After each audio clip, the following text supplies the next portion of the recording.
Hello, everybody, and welcome to the Wisdom Window. I am Maddi Cheers here with my co-host, Marianne Franzese. Hi, Mare. Hi, Maddi. And our topic for today is the power of three. Throughout all spiritual traditions, the number three and trinities is extremely powerful and present. So I'm going to turn it over to Marianne to talk about what this has meant to her. So I love three, and I've always found such a resonance. I'm one of three sisters. Even my license plate is egg 333. Like, I love the threes. And coming from the Christian tradition, the Holy Trinity is a very powerful wisdom teaching, and within it is a deep element of mystery, right? Because it is three forces coming together to really create something new. And there is a beautiful teacher, Cynthia Bourgeau, who does a lot of writing on the law of three and the Holy Trinity.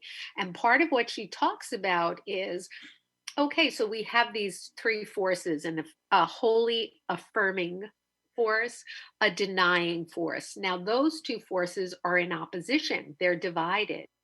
And then in comes the third force. The third force is not about compromise. It's not about we take a little piece of you and a little piece of you. The third force is really about reconciling these two forces, and from that, creating, rising with something new. So she gives the example of a seed, the earth, and then the sun as this reconciling fire force that comes into the mix, brings the two together in a way that you create the flower that grows up above ground. And as I was really sitting with this, I was trying to reconcile, right? One of my commitments of this year, which was I want to be on the lighter side of life and I want to be diving into whimsical whimsy.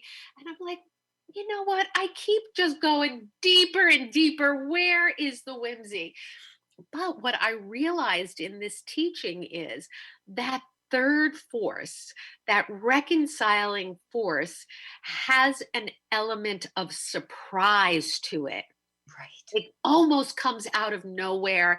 It's that moment of synchronicity, that flash of an idea that allows all of a sudden for this new birth.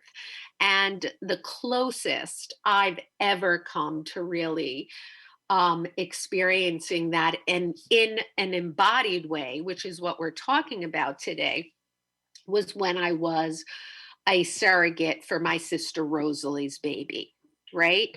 So Rosalie had this frozen embryo, like this life affirming potential.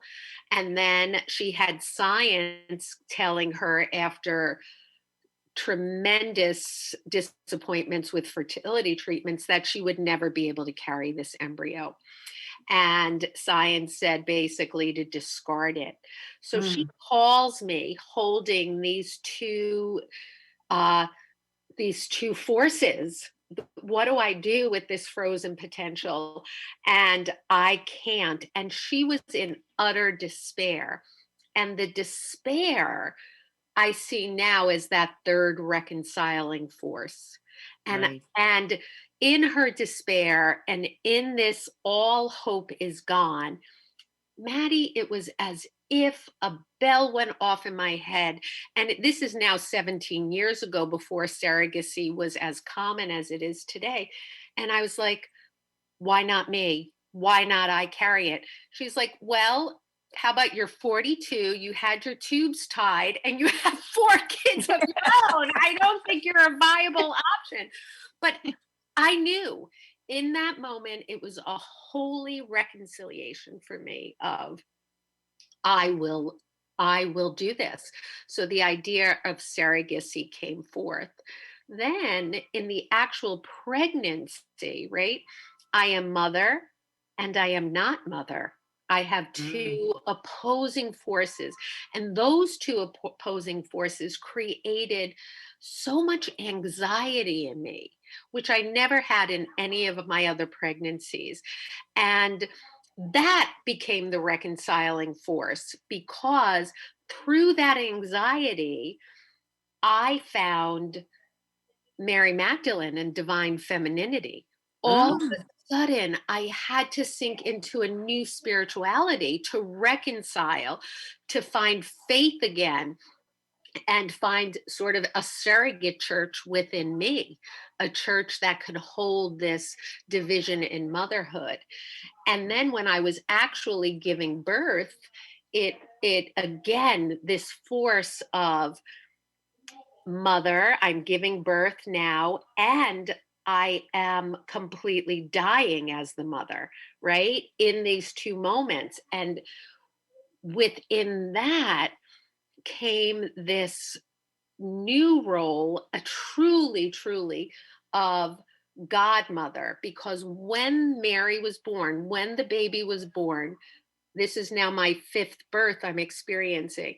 It I got the miracle of birth because I had distance, I had some objectivity, I had the God force, the God heart that's watching. This frozen embryo has thawed out into this baby. And there was a sense of what it means to truly be the God mother. And since then, that relationship has continued. But that is, again, as close as I can come to in this understanding of the reconciling force can sometimes be a fire of despair, of Mhm. anxiety, of loss, of grief.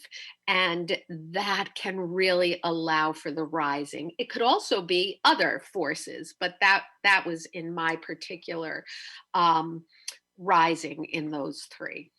Of course. And the interesting thing is that with you, and I think the people that allow the rising, is that you are open to it. You are willing to see that. Otherwise, we remain in the duality.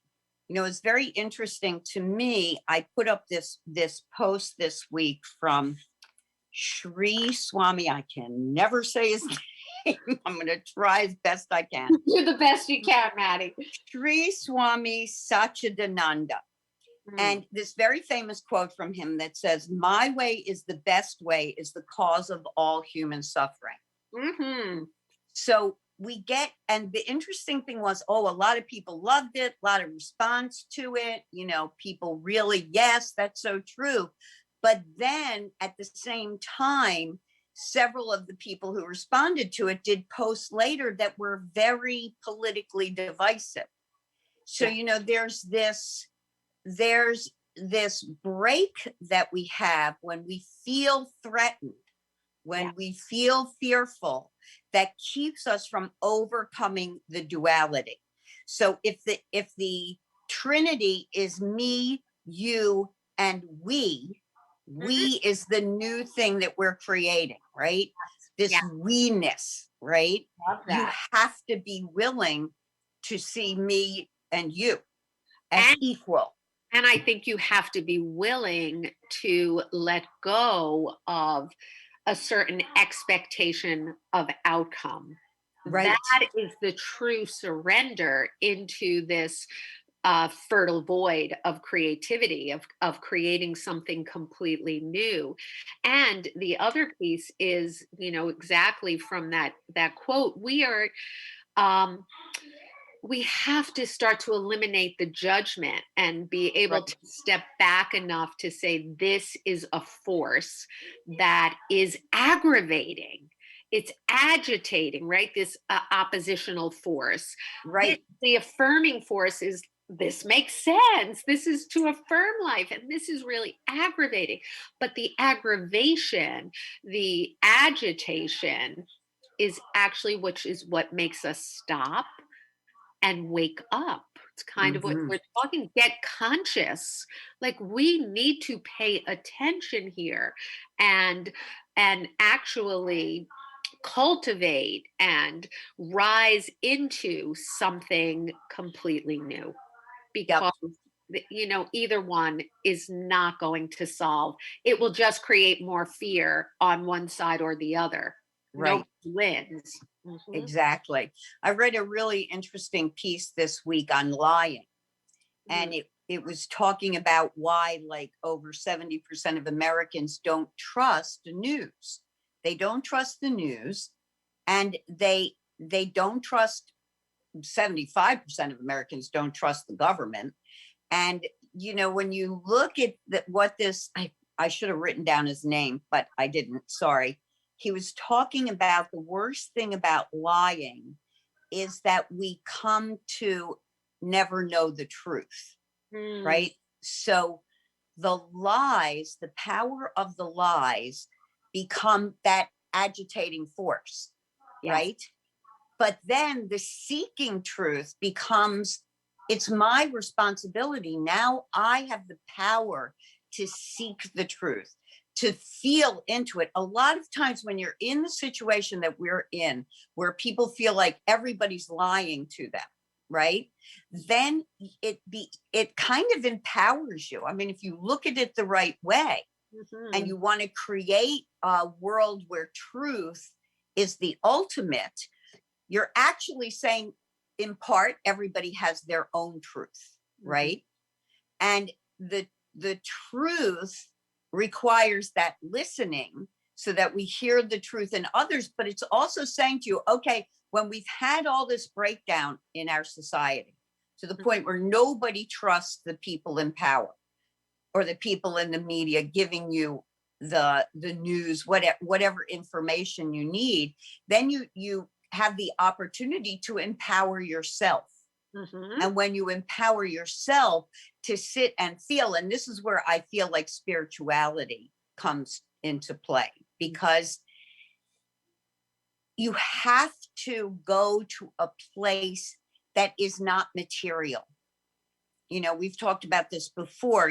We have talk about butting heads. You've got scientific materialism telling us that the only thing that is real is what you see, hear, touch, feel. And then you've got spirituality telling us there's much more than that.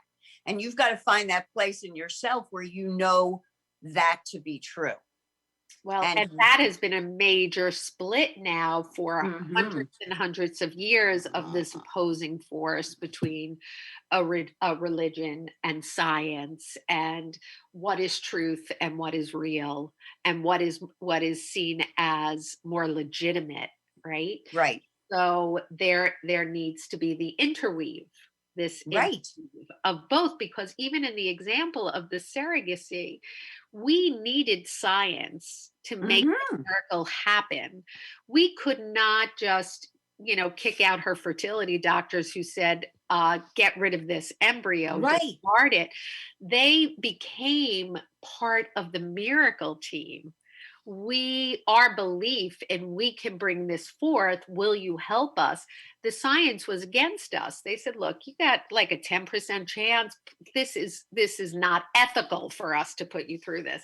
But mm, we stayed with it, and ultimately they became part of this new life and experienced the joy of it. So it is the need for both to come together and create right, a new form. And I right, was thinking about the lie, because the lies are so much a manifestation of fear, right? right. Why do you feel the need to lie? And underneath that, the next question is, what are you afraid of? What are you afraid would happen if you told the people the truth? Right. Would happen. And that is really what we need to address and figure out that need and begin to um, transcend it through taking care of it, really. Right, right. And Care of that's what, when fear. we get stuck in the my way is the best way, we don't get to your family's realization of the miracle team. Yes. Of course, we must listen to science. Mhm. Science has a lot to teach us, and just blanketly mistrusting it is not a good idea. Right. You just, it's like, I think I brought this up before, where Dr. Bruce Lipton said, we traded the priests in the black coats for the priests in the white coats. Ooh, We did.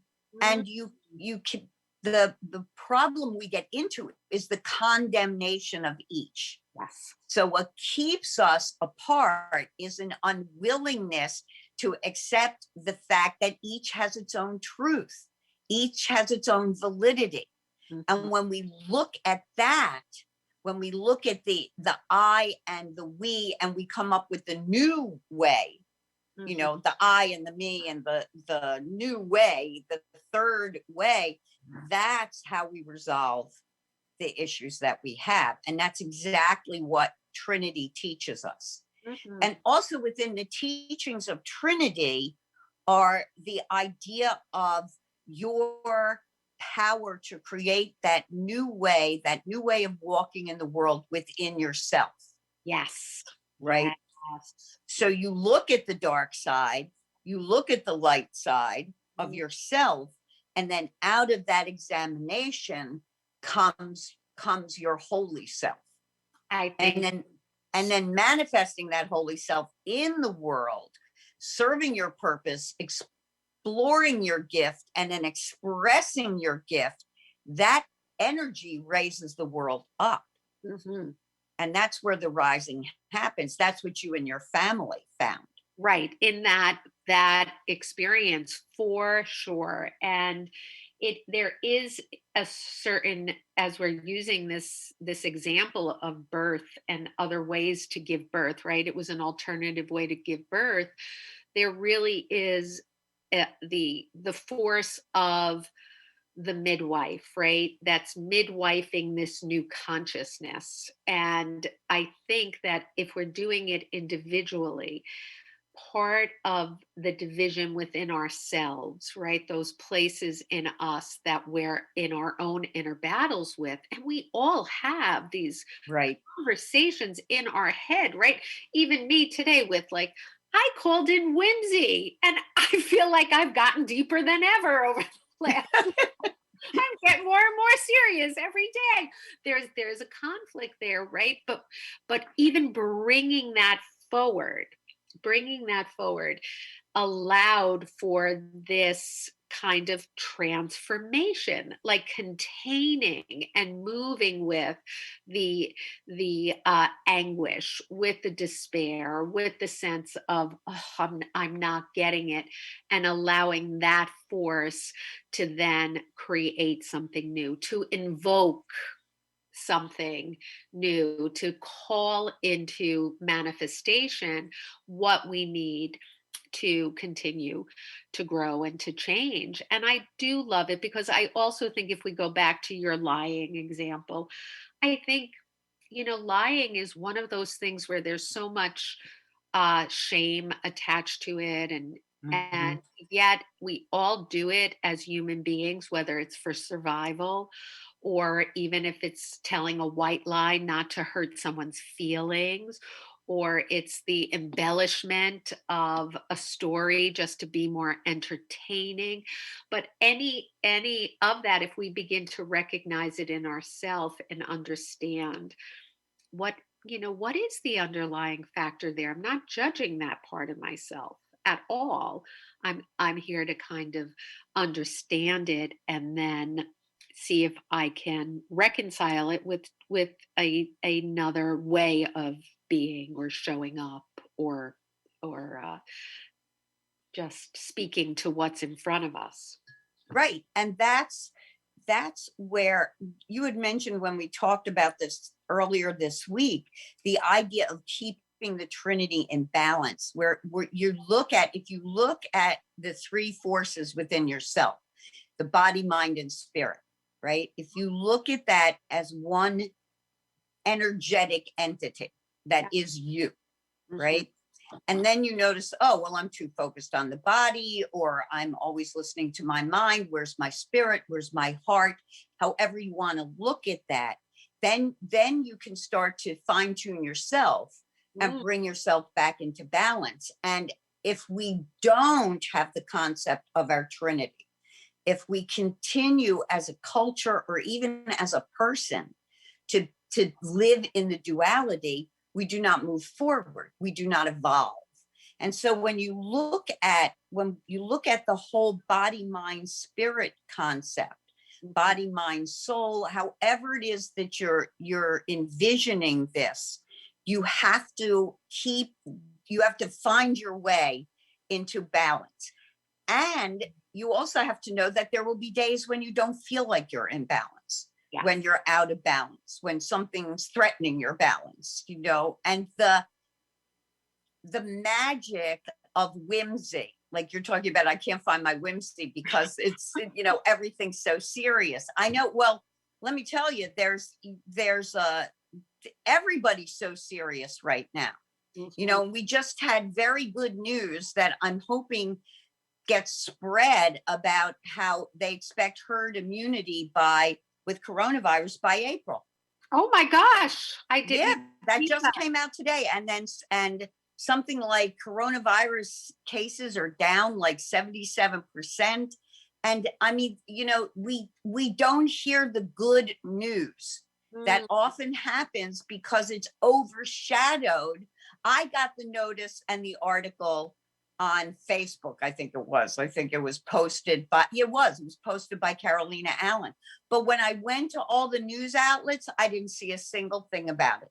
So why do you think that is, Maddi? I think because they have a vested interest in keeping us divided. They have a vested interest in their ratings.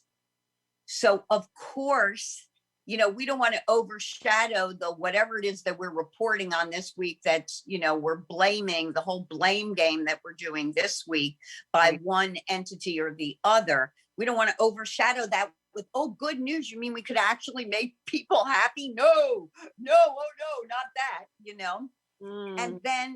and that is the problem, that is where we are stuck. When I looked at some of those same people that liked and loved the post about, my way is the best way is the cause of all human suffering, and then posted things that were not on my page, but I mean, just as friends and looking and seeing what they posted was so divisive.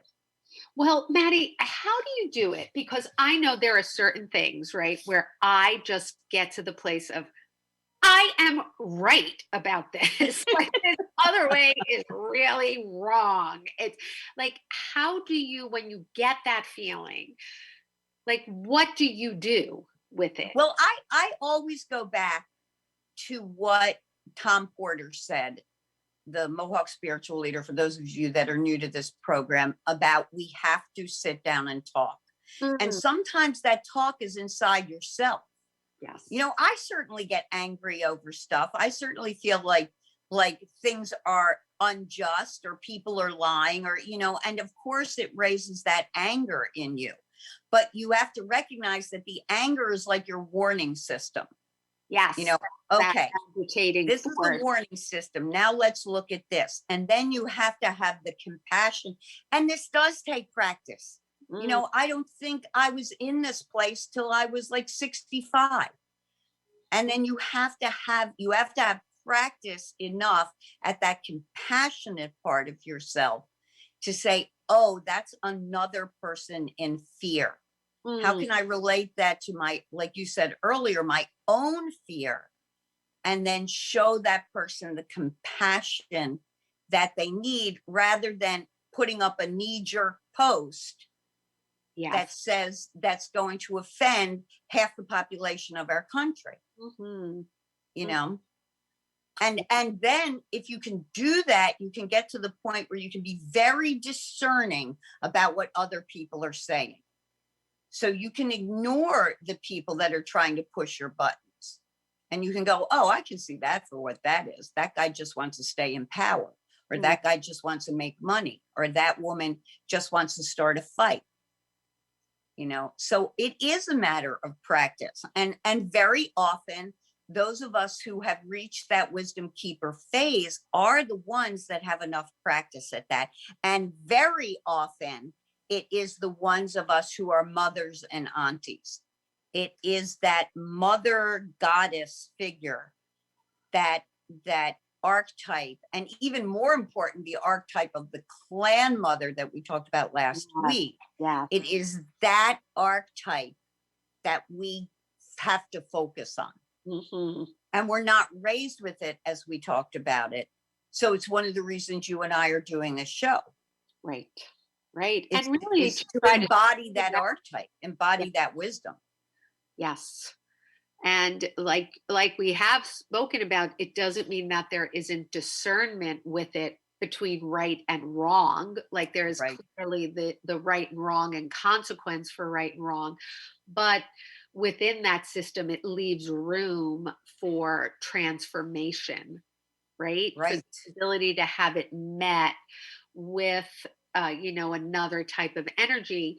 And while you were speaking, I was thinking in this the book on the Trinity that I was reading, she gives this example of this woman who had to go and defend her budget for her agency before the board, and the agency was just very strict about, we don't have the I money. lost you, Mare. There's scarcity. Am I still on? Nope. Maybe you go, Yeah, Matt. now you're on. I'm back. So this sense of You're back. scarcity, that there was not enough funding to go around. And so it put both sides so much on the defensive. And in that moment, she realized, maybe I'm not going to defend why we need this. Maybe I just approach this with a spirit of gratitude for the funding we did receive. And as she did that, as she spoke from a place of gratitude for what was received, shared with them what they did with the funding, and even shared what they would do if they would have to take less funding, all the defensiveness kind of melted away. And there became this humanness of, we're all here to really do the best we can to help each other and the community. And that is the kind of defense system that I think we're being called to really begin to dismantle. Right? Right. We're talking a lot about dismantling old belief systems. And I think one of the most destructive is this dualistic way of operating, of you're And- absolutely wrong, I'm absolutely right. Right. And she very wisely recognized that it's connected to the scarcity mentality. Yes. I mean, Western That was civilization is all about there's never enough, right. So if you look at, and I shouldn't say all of it, because there are religions and spiritualities where that's not true, but what we largely know as Western civilization, it's all about, I don't have enough. So the scarcity mentality versus the abundance mentality is I love that she did like scarcity, gratitude, and what that led to was abundance. Yes, Maddi, exactly. Yeah. Exactly. That was that was all of a sudden this new abundance. There was funds available and they felt good about giving it. They felt good about receiving it. So abundant in many ways. Yes. Yeah. Yes. Oh, that's kind of nice. That is actually a nice practice to bring forward for the week, to notice where we live in scarcity, fear of scarcity, not being enough, whether it's, on the emotional, spiritual, physical level, and to meet it with gratitude for what we do have, and then kind of see if it gives rise to a certain abundance, right? There is a beautiful trilogy that we came up with, the Trinity of scarcity, gratitude, abundance. Right. Exactly. And that's what, Diane Longboat, when she explains the Haudenosaunee Thanksgiving address, she very much talks about that we say it not just as a reminding ourselves of how much there is to be grateful for, but we say it to energize the world itself. Yeah. So we're reminding ourselves, we're energizing the world, and out of that sense of abundance comes a world at peace. Yeah. It's the only way you have a world at Right. peace, really. And I have to say, one of the things that did get me through the last 4 years of our administration was a feeling of gratitude that so much was being stirred up and would have to change. Like Hmm. it was so much, it was so intolerable and so extreme that we would have to face things that we were not facing up until that point. And that really made it hopeful and Right. bearable to begin to go with the change, because sometimes it takes a while for the new manifestation to rise, right? It's not Exactly. always immediate. Exactly. And sometimes in evolution, it takes something like a big bang, you Yes. know. Yes. It's Begin. why when we look at, which we're going to look at next week, the indigenous trinities and storytelling and what that has to teach us, it's why there's the trickster figure, Yes. you Yes. know. The Yes. trickster is the one that is always the catalyst Mhm. for some lesson or some change in the culture itself. Mhm. So when you can relax into that and not stay stuck in the anger, it's so interesting. I've had 3 different people, mostly young, ask me about how do you let go this week? And that's the trick. How do you let go of the anger and the frustration so you're not living in it? And I think that the book you're referring to, I think that's what she found, Right. is how to let go of it. And it starts with letting go of that scarcity mentality, Mm. of the fear. And it's not, I never like to say in any of our programs that this is easy. Oh You no. really do, you No. really do have to make it your practice. Right. So it is, what do I need to relax my grip on?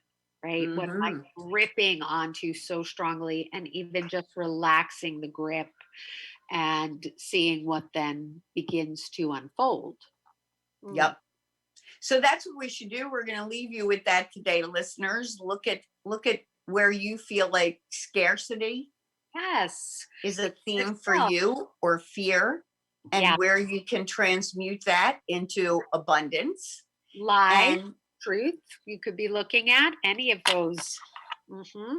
right, any of those dualities, and then think of if that duality were transmuted or transformed, what would be the third? What would be the What fourth? would be created new? Right. Right. What would be the baby that was birthed? The little Yeah. Mary, The right? little surrogate. Right. Really. Well, thank you all so much for listening. If you have any questions or comments, please send them to Maddi, Maddi, at womensoneness.com. And I just want to thank our wonderful producer, Bobby Lacera. I want to thank everybody at Strong Island Radio. And I want to thank you, listeners, for being with us today. Oh, and I also want to announce that we are now up on Apple Podcasts and Wow. all over. We're all over. We're waiting on iHeartRadio, but they're the last ones. We are now everywhere. You can just look up the wisdom window and find us. Beautiful. So thank you all. As always, peace, love, and great joy to all of you. Absolutely. Thank you. Bye, Maddie. Bye, Mare.